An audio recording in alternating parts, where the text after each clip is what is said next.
From what I see here this afternoon, I think we're going to have a pretty good team. Way back in 1913, when Newt Rockne was a senior captain and left end on the roster,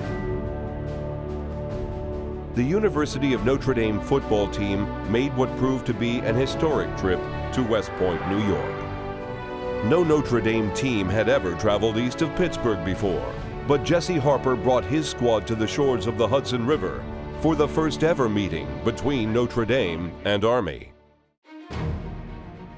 The result was a shocking 35-13 victory by Notre Dame over the powerful Cadets in a game that popularized the use of the forward pass.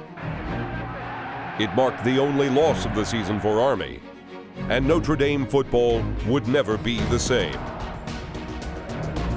That was the beginning of a storied rivalry between Notre Dame and Army in a series that celebrates its 50th meeting in 2010.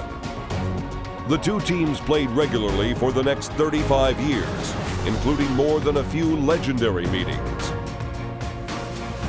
In 1924, in the team's only ever meeting at the Polo Grounds, Notre Dame prevailed 13-7, as famed New York sports writer Grantland Rice dubbed the Notre Dame backfield the Four Horsemen.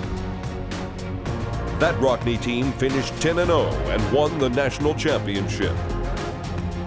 4 years later at Yankee Stadium, Rockne utilized his famed "Win One for the Gipper" speech to motivate his Irish to a 12-6 come-from-behind win as Notre Dame scored the winning touchdown in the final 3 minutes. Notre Dame and Army played 22 times at the old Yankee Stadium, with the best of those games coming in the 1940s, when the Irish and the Black Knights ranked as perhaps the most accomplished two programs in the country. 6 times during the 40s, either or both teams came into the game ranked first or second in the Associated Press poll. In both the 45 and 46 games, Army came in ranked number 1, Notre Dame number 2. Notre Dame claimed consensus national titles in 1943, 46, 47, and 49, and Army teams won the crowns in 1944 and 45.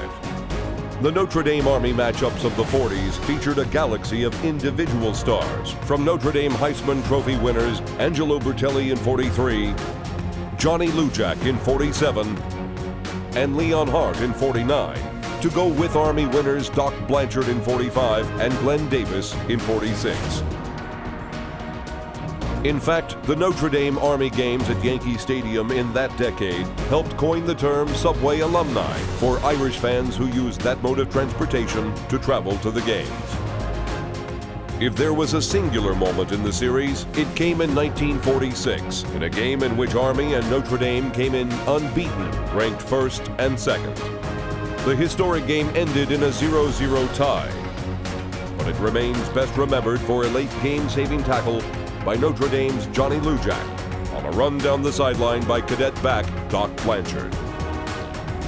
These two teams last met at the old Yankee Stadium in 1969, and now in 2010, they play the first football game in the history of the new Yankee Stadium.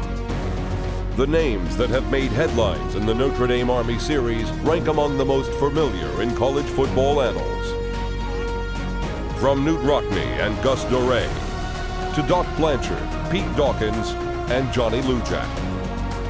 This year's versions of the Fighting Irish and the Cadets will vie for the right to join those champions of the past in the Silver Anniversary meeting between Notre Dame and Army. It's a rivalry that has marked what college football history and tradition are all about.